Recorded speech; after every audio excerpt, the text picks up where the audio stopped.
Boa noite, está no ar mais um Ela e Você. E para você que está aí nos assistindo, seja muito bem-vindo. Dê uma olhadinha no que preparamos para essa noite. Entre os transtornos mentais, os transtornos de ansiedade são os campeões. É um tema que a gente precisa realmente levar para o maior número de pessoas possível. A ansiedade, ela nada mais é do que um sentimento, né? E sendo um sentimento, uma emoção, é comum a todos os seres humanos, né? Todos nós temos ansiedade. Então, talvez a primeira coisa, quando a gente se sente muito ansioso, né? A primeira coisa, na verdade, é tentar equilibrar isso, né? E aí é uma técnica de respiração que eu posso falar mais pra frente.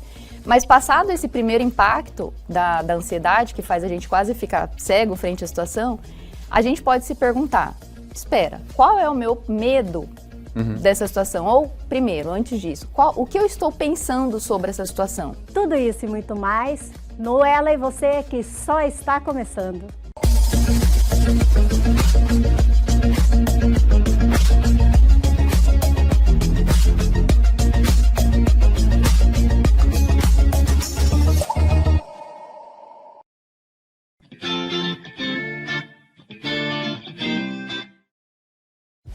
My Lady Jane.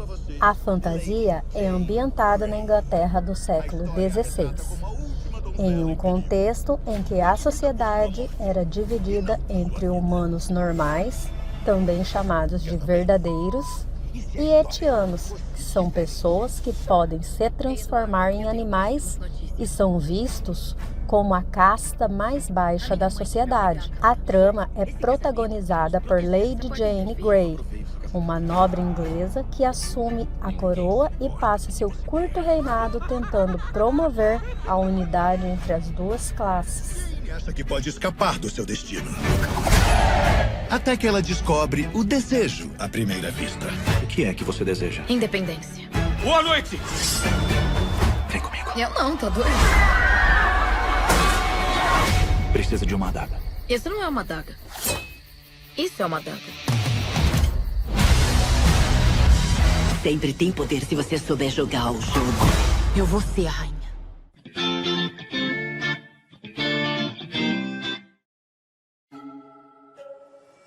A escola Maxton Hall? Essa história se passa na escola de Maxton Hall, onde Ruby estuda como bolsista. Lá, ela descobre um super segredo e James, como reflexo, tenta silenciá-lo. Do contato entre os dois, nasce o romance que promete permear a série. A narrativa é marcada pela brutal diferença social entre os dois, já que ele é rico e ela faz parte da classe trabalhadora. Ignorância. Oi. O que você viu na sala do Sutton nunca aconteceu. Você é muito mais idiota do que eu pensava.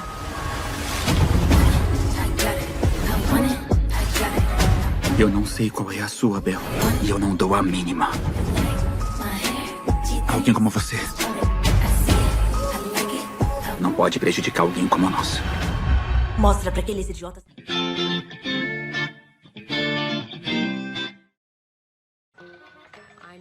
O Jogo do Amor e Ódio.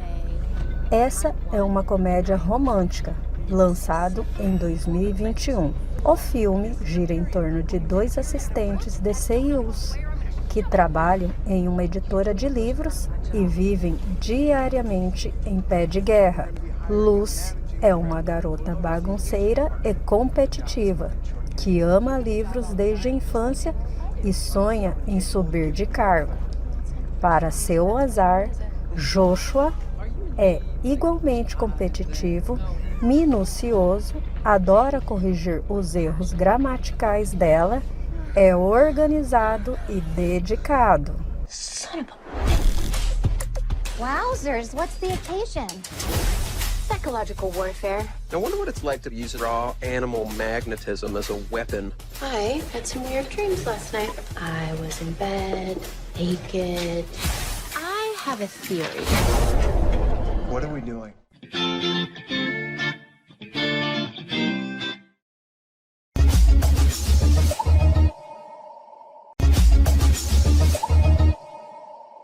Hoje vamos falar de uma condição que afeta milhões de pessoas ao redor do mundo, a ansiedade. Mais que uma simples preocupação, a ansiedade pode afetar significativamente a sua qualidade de vida. E para isso trouxemos a doutora Karen Weimer. Pronunciei certo, doutora? Sim. Ai, ela que é, Campelo? Ela é especialista na terapia cognitiva comportamental, é professora, também trabalha com clínica, é minha professora, com muito orgulho. Seja muito bem-vinda aqui, doutora Karen, que a gente gentilmente aqui vai chamar você de Karen. Claro, fica à vontade. Doutora, a nossa pauta é ansiedade, está aí. Antigamente, ansiedade era uma coisa que afetava mais os adultos. Hoje, você vê muitas crianças já sofrendo dessa condição. Mas para os nossos telespectadores entrar no raciocínio junto com a gente, vamos explicar o que é ansiedade e a diferença entre ansiedade, transtorno de ansiedade e transtorno de ansiedade generalizada? Claro. Bom, primeiramente eu gostaria de agradecer o convite, né? É um imenso prazer estar aqui falando sobre esse tema que eu particularmente sou apaixonada. Sou psicóloga clínica e eu sei o quanto os transtornos de ansiedade podem trazer prejuízos realmente significativos para a vida das pessoas. E considerando também que entre os transtornos mentais, os transtornos de ansiedade são os campeões, é um tema que a gente precisa realmente levar para o maior número de pessoas possível, né? Então, agradeço o convite e falando dessas diferenças que você mencionou, a diferença entre ansiedade, transtorno de ansiedade e ansiedade generalizada, né? Sim. Bom, vamos começar então, né? O que é ansiedade, né? Tá aqui o Campelo, vai me ajudar, né? Meu aluno, né? Então, a ansiedade, ela nada mais é do que um sentimento, né? E sendo um sentimento, uma emoção, é comum a todos os seres humanos, né? Todos nós temos ansiedade, né? É um sentimento, porém é um sentimento que nós falamos de um sentimento secundário. Por quê? Os sentimentos primários são aqueles que a gente pode ver no filme Divertidamente 1, né? Não no 2, no 1, que é a raiva, o medo, a alegria, a tristeza e o nojo, se não me engano, não sei se faltou algum, né? Ou seja, o medo é um sentimento primário e a ansiedade seria um sentimento secundário, parente ali desse medo, então, né? Ou seja, a ansiedade, o que está no cerne da ansiedade é o medo. Porém, quando a gente fala de medo, é o medo de algum perigo iminente, né? Então, por exemplo, se a gente está aqui nessa sala, se aparecesse, por exemplo, alguém querendo nos ferir, né? Ou de repente aparecesse um bicho aqui que a gente não estava acostumado, isso causaria em nós um medo, porque seria um perigo iminente. Exatamente. Já a ansiedade é um medo de algo que possa vir a acontecer, né? Ou seja, é um medo de que algo no futuro não dê tão certo quanto eu gostaria que desse. Tipo, o que possa ser que vai acontecer, né? Exatamente. É tipo, eu posso bater meu carro amanhã. Exatamente. Né? Ou seja, é quase que uma previsão negativa do futuro, né? E assim, de certa forma, né, quando nós falamos em emoções em geral, elas não são de todo ruim. Pelo contrário, elas são boas. Se elas nos acompanham através da evolução da espécie, é porque elas são protetivas para nós, né? Se não fosse o medo, nós não estaríamos vivos. Eles nos protegem dos perigos, né? Se não fosse a tristeza, as pessoas não veriam quando a gente está precisando de ajuda, por exemplo, né? Não estenderiam a mão quando a gente está triste, né? E a ansiedade também. Nossa, mas então a ansiedade é boa? Sim. Sendo uma emoção, ela é boa. Por quê? Se não fosse ansiedade, nós não estaríamos aqui hoje, né? Exemplo, se eu não tivesse ficado pelo menos um pouco ansiosa com a vinda no programa, eu não teria me preparado. Talvez eu não teria acordado hoje cedo para vir, porque pode ser que não dê certo, então deixa eu me preparar, né? Sim. Ou seja, é protetiva, tá? Inclusive, nós não teríamos a sociedade que nós temos hoje se não fosse ansiedade. Se nós formos pegar ao longo da história, né? Nós, lá no início, nós éramos caçadores-coletores, né? Nós éramos nômades, não tínhamos nem lugar fixo para morar, né? A gente vivia dessa forma, lá nos primórdios, né? Com a evolução, o que aconteceu? A gente precisava se prevenir dos perigos, por exemplo. Opa, pode ser que amanhã venha um animal muito grande e eu não consiga me defender e defender minha família sozinho. Então vamos criar as sociedades, vamos juntar as pessoas, porque pode ser que venha um perigo e eu não consiga dar conta sozinho. E aí foram criando os grupos, as sociedades, né? Outro exemplo, pode ser que não chova, né? Bom, se não chover, o que eu posso fazer então me preparando com algo que possa dar errado? Caso não chova, então eu posso criar algo que possa irrigar as minhas plantações, então? Aí formou-se os sistemas de irrigação. Ou seja, quando a gente prevê coisas ruins no futuro, não é de todo ruim. Tem seu lado bom. Com certeza. Nos protege. Né? Essa questão da ansiedade, muito assim, bem claro na tua explanação, que ela tem um fator protetivo, que ela tem um fator de antever o futuro.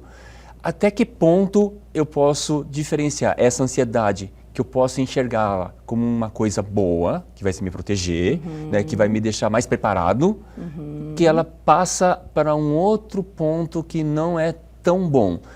Se a gente falar de ansiedade, para a gente dividir os blocos, falar de ansiedade, depois ansiedade generalizada e colocar todas as suas vertentes. Mas nesse caso específico.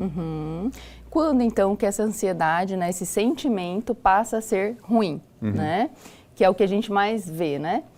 Passa a ser ruim quando nós falamos de uma intensidade muito forte, de uma frequência também muito forte, né? Então, por exemplo, vamos supor esse exemplo, né? Vamos supor que eu estivesse muito ansiosa com a vinda no programa, né?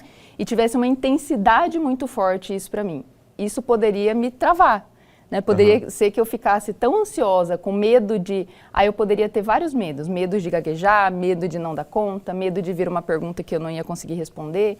E essa ansiedade muito intensa poderia fazer com que eu ligasse para vocês e falasse, olha, me deu uma dor de barriga, não vou conseguir ir, né? Ou seja, estaria me prejudicando, né? Isso, isoladamente, às vezes até acontece, né? Essa intensidade muito forte, né? Porém, existe outro ponto que é a frequência, né? Então, se essa intensidade estivesse muito forte, numa frequência muito extensa também, por exemplo, se eu já estivesse assim há, sei lá, 2 meses, né? Com muito medo das coisas já durante algum tempo. Das coisas de uma forma geral ou de uma coisa específica? Ou tanto faz? Vamos pegar esse exemplo aqui dela, né? Vamos pegar o exemplo aqui. Vamos supor que você tivesse me convidado semana passada. Certo. Né? E eu fiquei todos esses dias com uma intensidade muito forte dessa minha ansiedade pensando na vinda. Talvez já seria um problema. Né? Pensando nesse exemplo específico, né? Então isso poderia ser um sinal de alerta. Agora, tem pessoas que ficam assim durante muito tempo, mais preocupados com várias coisas cotidianas, né? Então, eu fico sempre muito preocupada com o meu trabalho, porque o meu medo central, de repente, possa ser que eu venha vir a perder o meu emprego. Eu fico muito preocupada em desenvolver uma doença, porque eu tenho medo de morrer e deixar minha família. Ou seja, várias áreas da minha vida podem me causar uma preocupação com uma intensidade e uma frequência muito intensa. Aí, nós já estamos falando de um transtorno de ansiedade generalizada. Que a gente vai falar mais para frente. Ainda vamos ficar nesse ponto, assim, que as coisas que são coisas mais do cotidiano. Vou dar um exemplo. Na minha primeira maratona, eu estava super tranquilo. Na hora que eu fui chegar no portão para entrar, para pegar o kit, eu me deu um desespero, foi um ataque de ansiedade, um desespero tão grande que eu tive que parar, tiveram que parar, até o meu filho para, pai, senta, respira, sabe? Eu não consigo vincular se era não sei se era medo ou se era emoção, uma emoção por estar concluindo uma meta que eu tinha, um projeto que eu tinha. Eu ainda fico em dúvida se tinha algum traço de medo nesse processo que eu senti. Tá. Eu posso tentar entender um pouquinho melhor? Pode. Tá, então você estava pegando o kit para iniciar a corrida? Não, eu me preparei para uma corrida, uma maratona, 42 quilômetros, e foi em Berlim, na Alemanha, então era vários componentes novos, sabe? Vários componentes novos. Então, eu tinha o dia que eu vou pegar o kit vem onde vem o chip, onde eu vou colocar, não era a corrida. Era onde eu ia pegar o kit, que eu iria correr 2, 3 dias após. Entendi. Naquele momento, me deu um ataque de ansiedade, que eu tive que parar e me sentar e começar a gerenciar a minha respiração, que a gente vai falar também da importância disso. Ótimo. Né? Isso, efetivamente, eu acredito assim, não é uma coisa recorrente, não é uma coisa que acontece, como a senhora falou, a questão da frequência, mas naquele momento ali me impactou. Isso. Aí se a gente fosse tentar entender um pouco pelo viés da TCC, que é a terapia cognitivo-comportamental, a gente tem um modelo cognitivo, né, que é como se fosse o funcionamento nosso perante as situações. Então a gente tem uma situação, né, essa situação me leva a uma interpretação da situação, que por consequência me leva a um sentimento. Né? Então, a gente pode passar pela mesma situação, né? Nós três passamos pela mesma situação. Cada um de nós vai interpretar de uma forma diferente, porque isso diz respeito à nossa história de vida, né? Tudo que a gente já vivenciou. E a forma como eu interpreto a situação me gera o sentimento, né? E, consequentemente, vem o comportamento. Então, isso a gente chama de modelo cognitivo. Talvez, né, essa situação de pegar o kit, você poderia tentar pensar, o que eu pensei com relação a essa situação? Né? Alguma coisa você pensou, que te gerou essa emoção muito forte, muito intensa. A gente poderia tentar ver qual emoção seria essa, mas o primeiro ponto talvez seria você entender o que você pensou com relação à situação. Você se lembra? Efetivamente, eu não me lembro, eu só me lembro do caso, do caso do como eu fiquei. Assim, vendo o que a senhora está falando e assim, lembrando do momento, não exatamente do que eu pensei, né, porque eu entendi agora, tem a situação, o fato, como que eu interpretei aquele fato e que sentimento que isso despertou, né? Pode, agora você falando isso, pode sim que eu tenha vinculado a algum medo de eu não conseguir correr, medo de não conseguir completar, pode sim, agora me caiu essa ficha, né, que pode ter sido isso. Então, volta a falar, a gente volta a reforçar que a ansiedade, de certa forma, ela está vinculada ao medo. Exatamente, exatamente. E aí, o que acontece com a ansiedade, pegando esse gancho, né?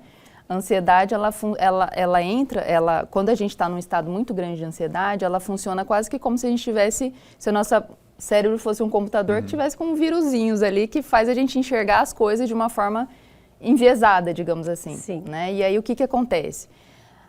Essa situação, né, ela cresce pra gente, né? Ela vira quase como se fosse um monstro e a gente tende a enxergar os nossos recursos para lidar com aquela situação de uma forma pequenininha. Né? Então, a gente pensa, vou pegar esse exemplo, né? Poderia ter sido isso, eu não estou dizendo que foi exatamente, mas poderia ter sido. Nossa, isso eu não consegui. Né? Essa maratona é muito, talvez seja algo que eu ainda não fiz, isso eu não consegui. Aí a gente esquece de todas as vezes que a gente fez algo parecido e deu conta, né? De todas as vezes que a gente provou para a gente mesma as evidências, né? Que a gente fala que a gente vai conseguir. Talvez com um pouco mais de dificuldade, por ser novidade, mas que existem outras evidências que nos mostram que é possível. Treinei, né? A gente esquece. Exatamente. Porque o vírus da ansiedade, vírus bem entre aspas, né, gente? Ele faz com que a gente enxergue as coisas dessa forma. A situação fica muito grande e eu fico pequenininho para conseguir resolver a situação, né? Karen, nesse ponto é muito interessante essa questão que você colocou e eu acredito que pode ser um ponto-chave para a mudança de muitas pessoas. Como que eu vejo o problema e como que eu me coloco frente ao problema. Mas a gente pode segurar para ela responder isso no próximo quadro, bloco. né? No próximo bloco. Esperamos você daqui a pouquinho.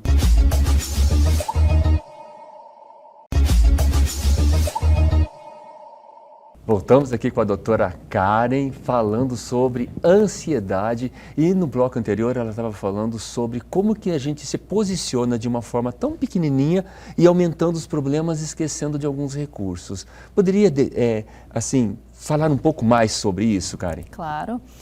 Inclusive, essa é uma técnica que a gente faz, né, para lidar com a ansiedade, que é comum no nosso dia a dia, né? Várias vezes a gente se depara com esse sentimento de ansiedade, principalmente frente a uma situação nova, né? Uma situação que a gente ainda não passou. E aí, como eu estava dizendo, da onde vem o sentimento? Dessa interpretação que nós fazemos sobre a situação, né? Então, talvez a primeira coisa, quando a gente se sente muito ansioso, né? A primeira coisa, na verdade, é tentar equilibrar isso, né? E aí é uma técnica de respiração que eu posso falar mais para frente. Mas passado esse primeiro impacto da ansiedade, que faz a gente quase ficar cego frente à situação, a gente pode se perguntar, espera, qual é o meu medo dessa situação? Ou, primeiro, antes disso, o que eu estou pensando sobre essa situação? Né? E aí eu consigo identificar qual é o meu medo, o que eu estou pensando frente a essa situação de novidade. Né? Identificado esse pensamento, aí eu posso fazer o que a gente chama de reestruturar esse pensamento, no sentido de quais evidências eu tenho a favor desse pensamento e quais evidências eu tenho contrárias a esse pensamento, né? Que vai me gerar uma terceira saída, né? Porque a nossa ideia também não é que ninguém se ache sem medo, tire o medo de todo mundo e veste uma capa de super-herói e sai fazendo tudo que der na telha. Não, né? Mas vamos pensar de uma forma um pouquinho mais realista, ou seja, frente a esse meu pensamento, o que eu tenho que apoiar esse meu pensamento? Bom, é uma situação nova, realmente essa situação dessa forma eu nunca passei, né? Ok. Mas, por outro lado, quais são as evidências contrárias a esse meu medo, né? Bom, eu já passei por situações parecidas, eu treinei, eu já fiz esse tempo em outras corridas, então eu vi que eu consigo. Bom, então qual poderia ser uma terceira via desse pensamento, né? Não achar que eu vou, nossa, vai ser super fácil, super legal, né? Não.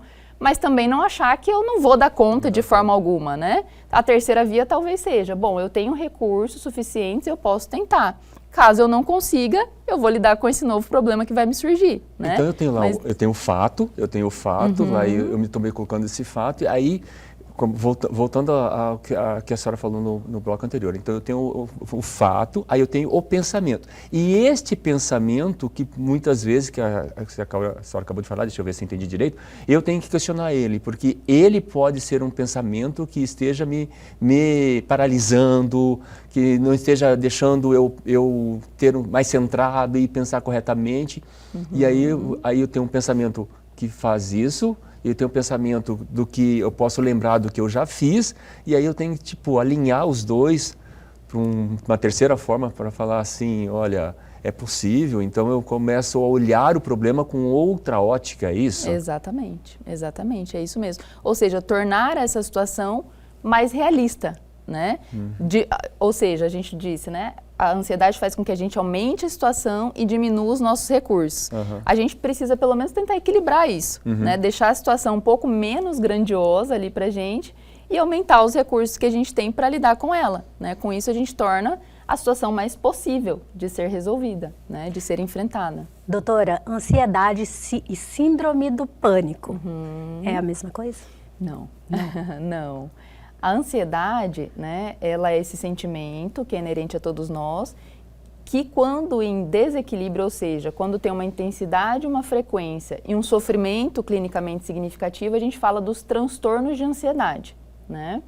Então, esses transtornos de ansiedade, eles se subdividem em vários tipos de transtornos relacionados à ansiedade.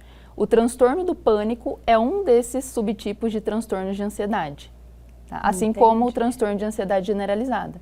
Então, são subtipos de transtornos de ansiedade. Entendi. Outra pergunta que eu tenho, doutora, é como podemos diferenciar a ansiedade? Como que ela vem? Ela é genético? Ela é hormonal? Ou qual social?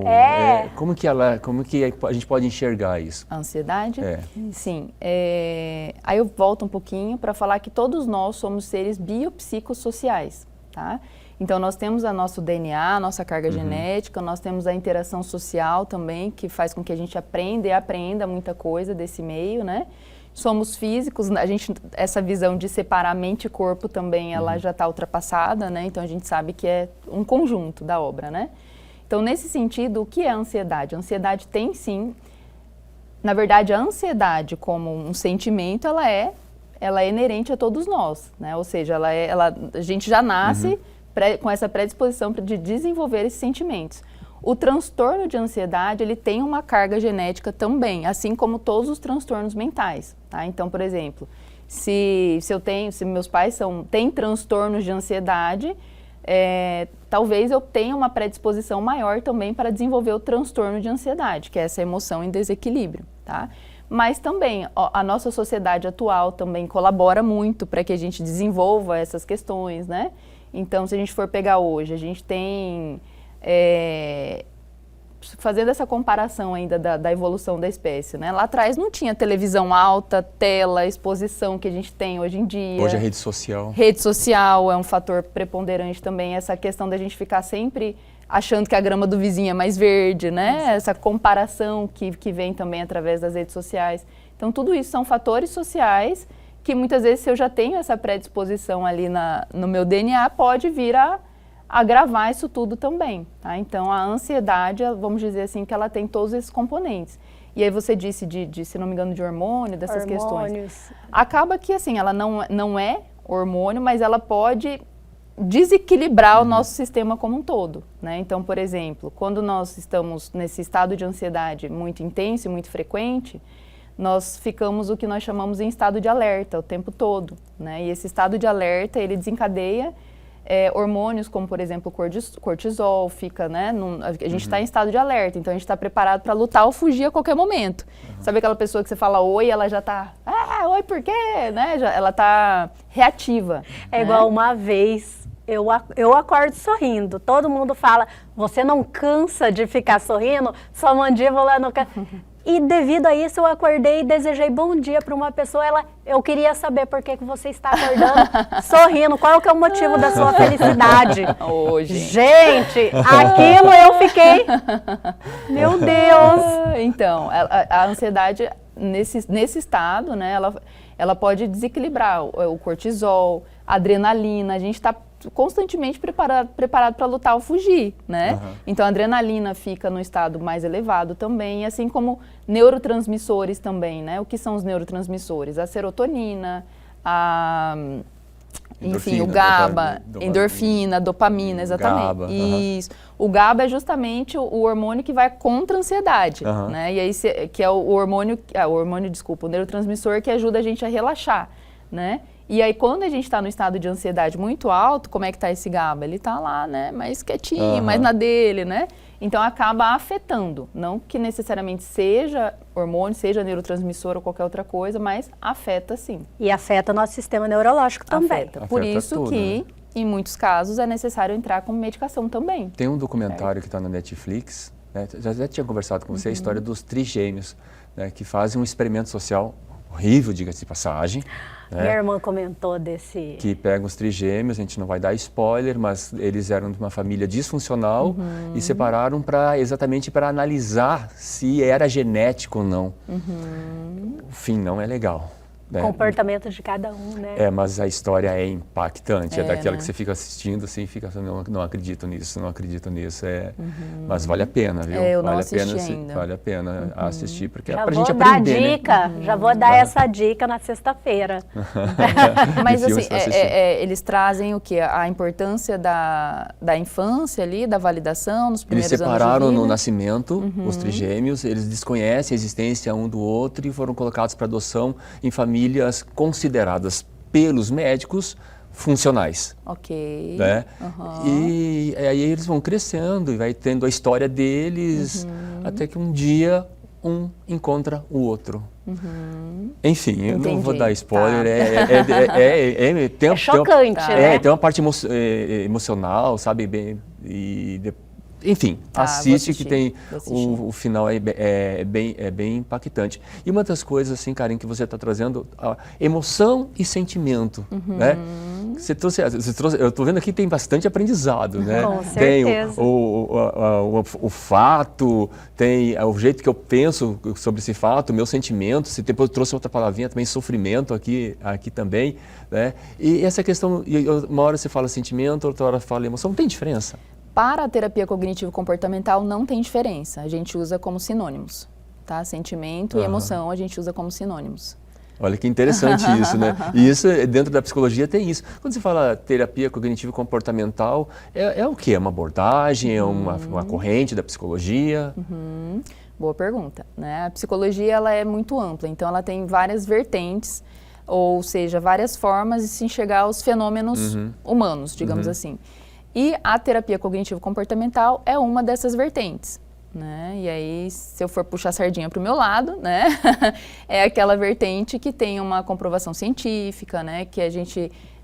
existem protocolos de tratamento para os transtornos mentais. Então, por exemplo, existem formas de se tratar que são testadas e validadas, por exemplo, para depressão, para transtornos de ansiedade, assim por diante. Olha que interessante, Pamela, isso dá outro programa para a gente falar especificamente dessas abordagens. Mas aqui a gente está falando de ansiedade.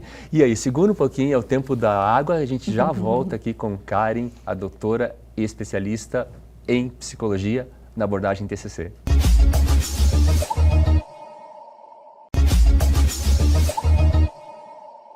Voltamos aqui com a doutora Karen falando sobre ansiedade.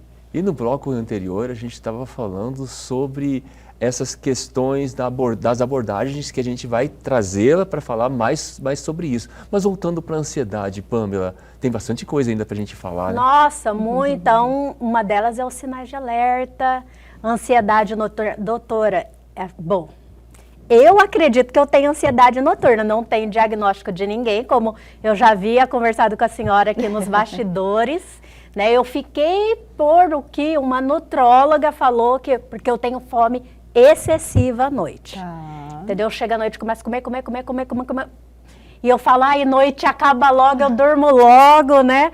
Pra eu parar de comer. Aí ela falou que era fome emocional. Tem alguma coisa a ver com ansiedade, isso especificamente? Então, tem. Esse termo ansiedade noturna, na verdade, ele, ok, né? Mas eu diria que é mais assim, a sua regulação emocional provavelmente é feita através da comida e à noite é o momento em que você talvez é o momento em que as preocupações do dia a dia vêm. É aquela coisa de ficar pensando no que tem, o que fazer no outro dia.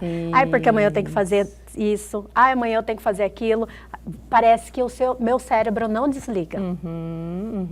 Então, isso tem a ver com ansiedade, sim, porque a preocupação em excesso é um dos sinais de alerta de ansiedade, né? E acaba que na hora que você está em casa é a hora que o seu cérebro, nossa, não tem mais muito estímulo e começa a se preocupar com as coisas.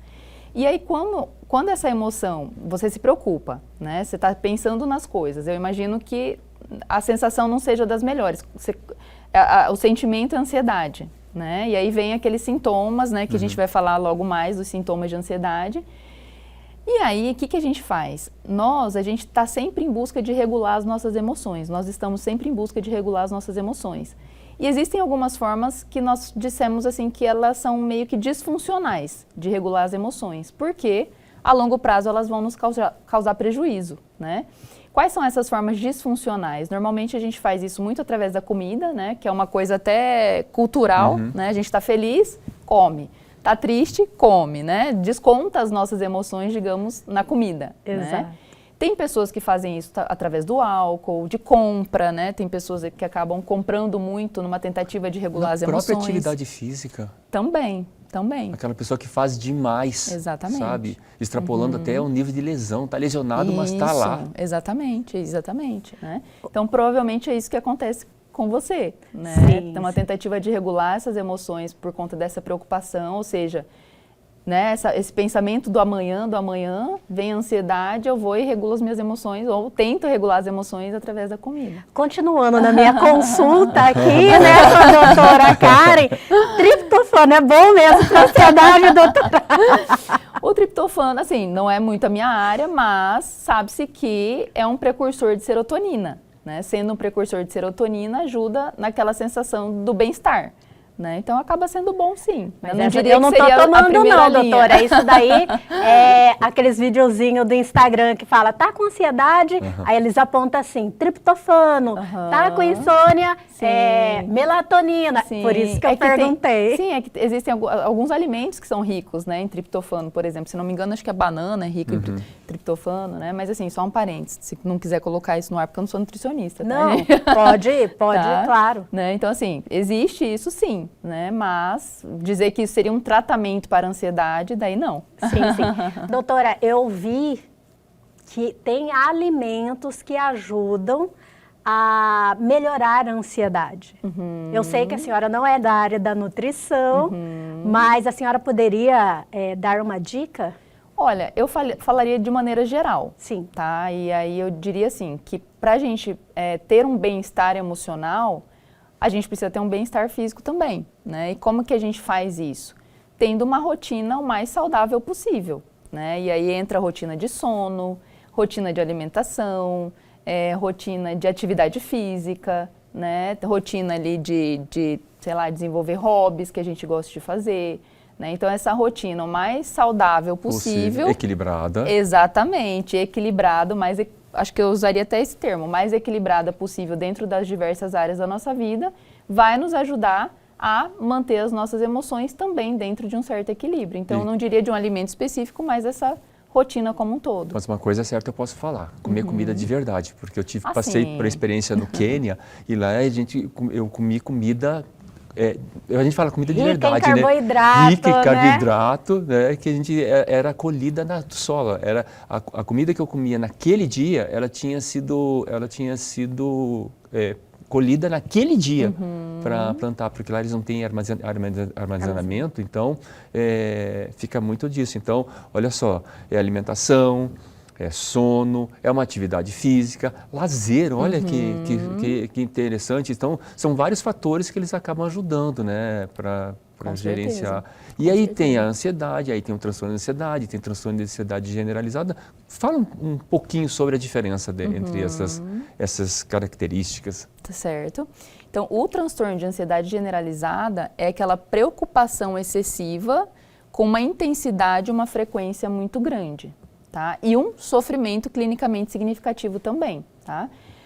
A pessoa que tem um transtorno de ansiedade, ela sofre e muitas vezes também as pessoas que estão no entorno também sofrem, né? Porque imagina você conviver com uma pessoa que se preocupa frequentemente com uma intensidade muito grande, com tudo, o tempo todo. Só para reforçar, intensidade é que é acima do normal. Isso. Né? Frequência, várias vezes. Isso, né? exatamente. Intensidade e frequência. E sofrimento seria porque faz mal a mim e às pessoas que estão ao meu redor, é isso? Isso, e acaba também afetando a nossa funcionalidade no dia a dia.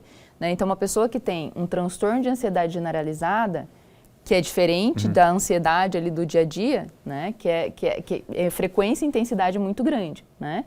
Essa pessoa provavelmente é aquela que não está mais desenvolvendo as coisas, talvez, do dia a dia dela.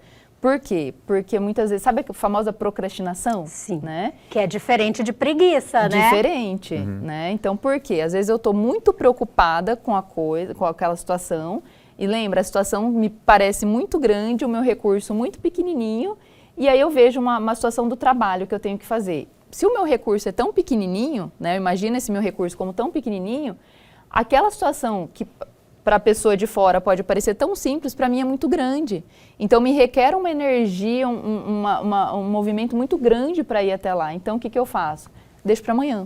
Não, isso aqui está muito difícil, eu deixo para amanhã, né? E aí deixo para amanhã, quando vai ver já tem uma pilha de coisa acumulada, não sabe nem por onde começar mais, muitas vezes o emprego já está também correndo risco, né? Outras coisas em casa também não estão funcionando, então fica uma pessoa disfuncional, né? Porque as coisas do dia a dia não estão sendo mais desenvolvidas da melhor forma possível, né? Ou muitas vezes nem, né, de forma nenhuma. Seria né? pelo medo de não dar conta, pelo medo de não se achar capaz, pelo medo do que as outras pessoas vão achar.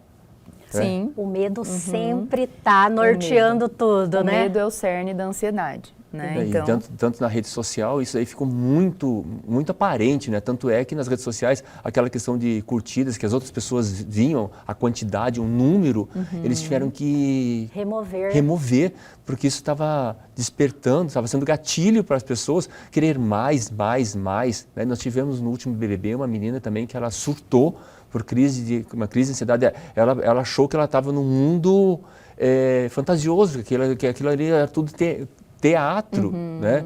E aí apareceu a família dela, todos em busca de likes, né? Então, isso pode a família ser afetada, né? Então, esse transtorno de ansiedade generalizado não é só na pessoa, pode ser na pessoa e as pessoas que estão ao seu redor. O sofrimento é causado nas pessoas ao redor também, né? Então, a pessoa sofre e as pessoas que estão ao redor também acabam sofrendo, né? Então, isso é o que a gente chama de sofrimento clinicamente significativo. Tá? Então, no transtorno de ansiedade generalizada, porque como eu disse, existem vários subtipos, aliás, subtipos de transtorno de ansiedade.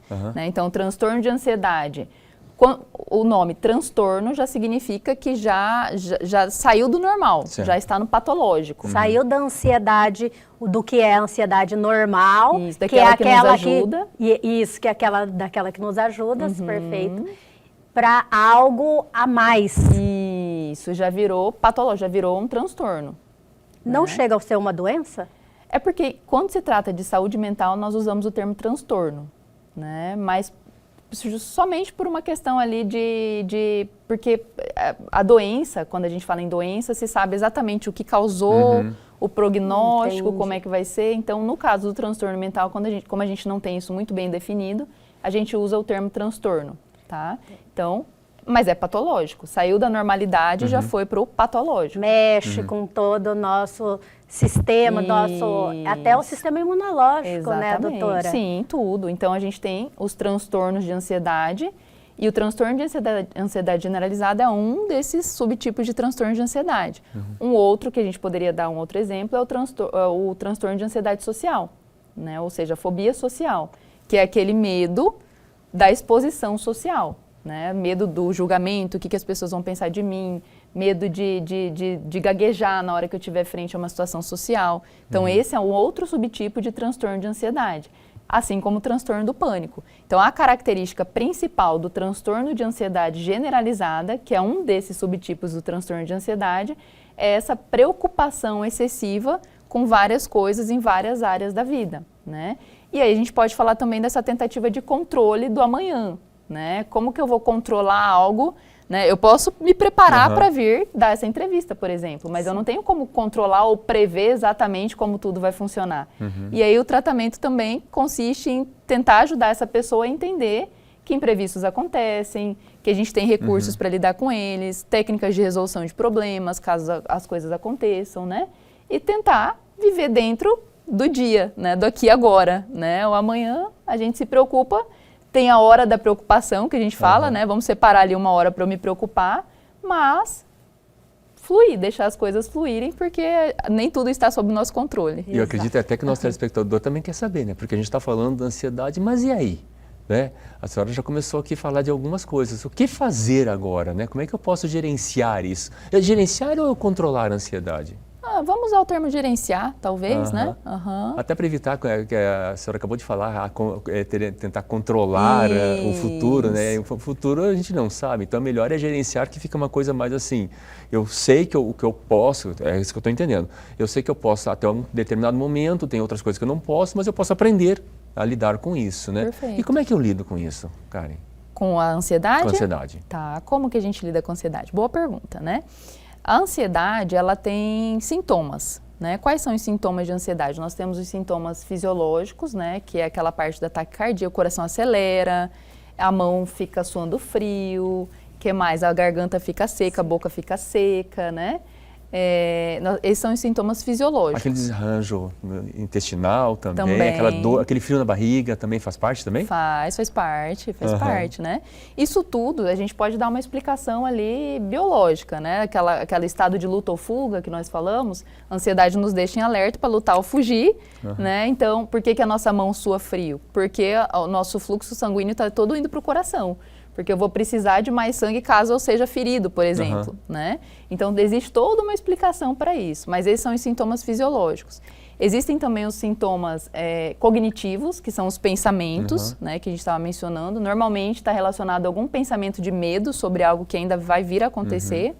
Então, fisiológico, cognitivo, emocional, né, que a gente se sente tensionado, se sente angustiado, né? Vem todo aquele conjunto de emoções.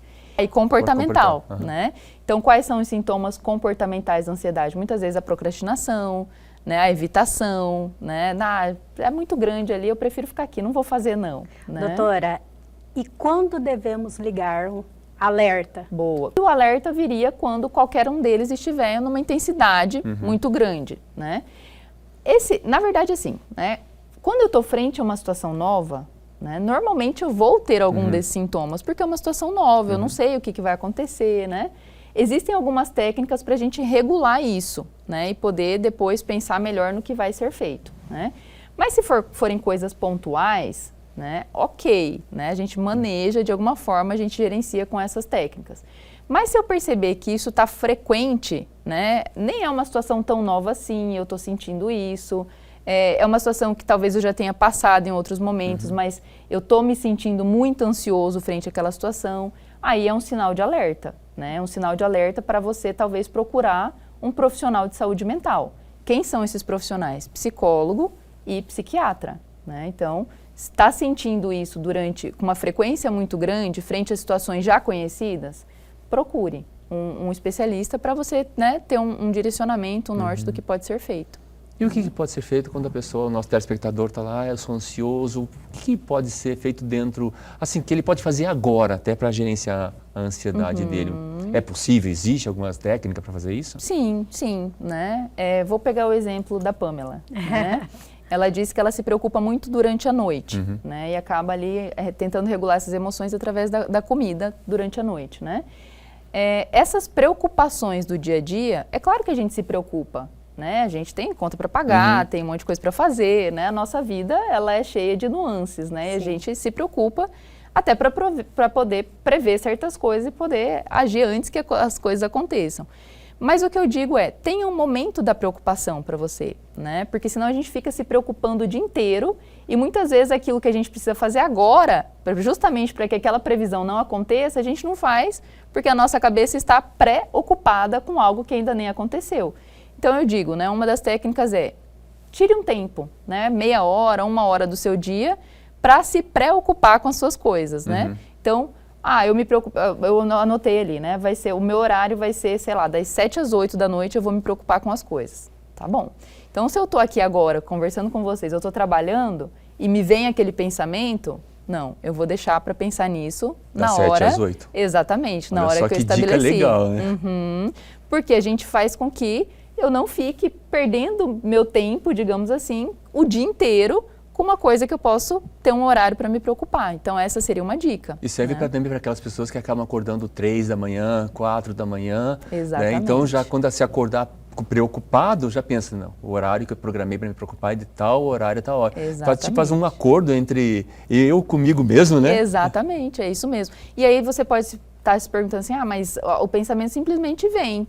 Tudo na vida é treino. Né? Quanto mais a gente treinar o nosso pensamento para que, né, isso aconteça, para que eu me preocupe naquele momento, mais hábil eu vou ficar naquilo, né? Melhor essa habilidade vai ser desenvolvida e com o passar do tempo já vai ser algo até automático.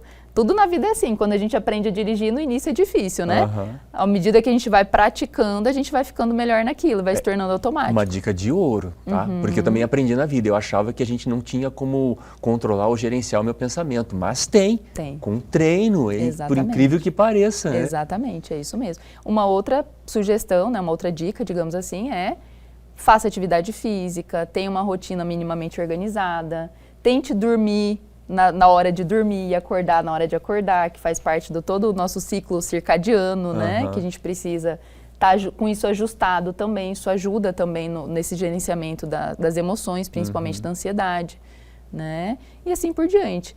E aí uma dica, caso você esteja tendo uma crise de ansiedade, né? Aquele momento onde a ansiedade já subiu, né? Você já está tendo aqueles sintomas fisiológicos, né? Enfim, todo aquele combo da ansiedade. Uma dica é você prestar atenção na sua respiração, né? Ter o que a gente chama de... Nós falamos já aqui por respiração, né? Isso, e de preferência uma respiração diafragmática, que é aquela onde a gente sente expandir o nosso abdômen, né? O nosso diafragma. Pode até colocar a mão para sentir o abdômen. Isso, exatamente, o abdômen Falando de respiração, eu já... Mas tem que controlar, para não ser o peito.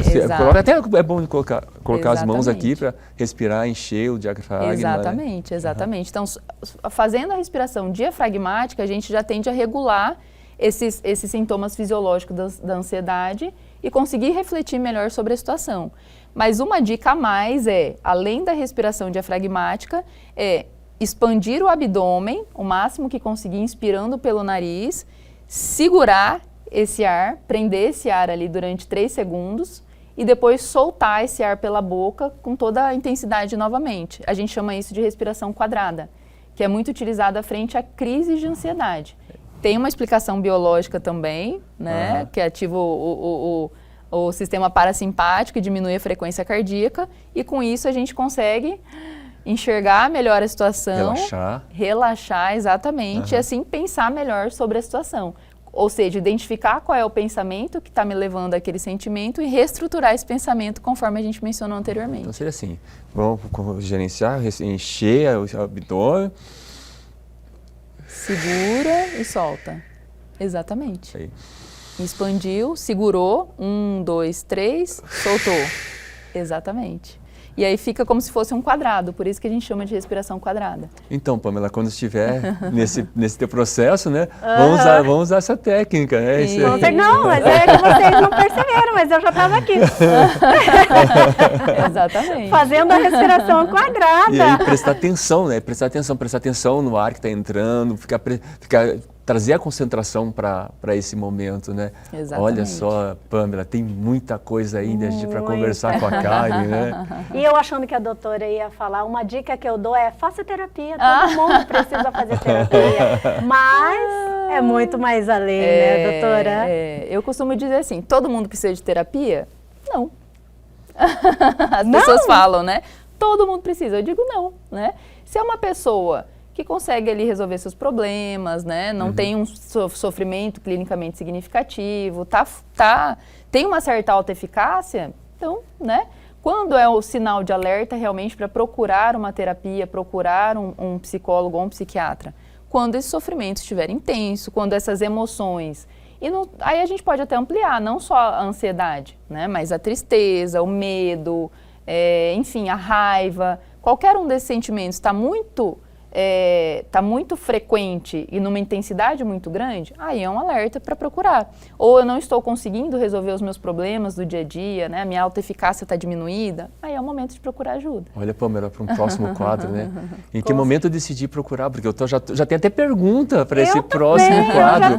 Porque a pessoa quando está assim, será que ela tem essa consciência de saber que ela precisa da terapia? Mas, Karen, você aceita vir aqui novamente? Claro! Já está convidada, né, Pamela? Com certeza, claro. E eu já tenho aqui pergunta formulada. Eu, na verdade, já viajei, doutora. Um psicólogo aqui, né, Campelo? Inclusive, o nosso telespectador, se tiver pergunta, pode deixar aqui nas nossas caixas, nossa rede social, para a gente perguntar para a doutora Karen aqui no próximo programa que ela tiver aqui. Com certeza vai ser logo, né? Doutora, eu quero agradecer por você ter estado aqui conosco, tirando nossas dúvidas, né? Porque eu fiz uma consulta com a doutora, né? E se tivéssemos tempo, eu ia ainda fazer muito mais, né? Porque a dúvida minha é a dúvida dos nossos telespectadores. Agradeço por a senhora ter tido um tempinho para estar aqui com a gente e breve ela estará de volta, né, Campelo? Com certeza, Karen, muito obrigado, tá, pela sua participação e a gente aqui conta com você no próximo programa. Eu que agradeço, um prazer imenso estar aqui com vocês e sempre que precisarem, contem comigo. Obrigado. Perfeito. E o Ela e Você de hoje fica por aqui. Boa noite. Aponte sua câmera de celular para os QR Codes que estão aqui na tela, já vá direto para o nosso canal no YouTube. Essa entrevista e muito mais estará lá esperando para você. Aproveite e aperte o sininho, se inscreva no canal e amanhã a gente estará aqui às 21h30 na TV Pantanal, canal 22.1. Um grande abraço, boa noite.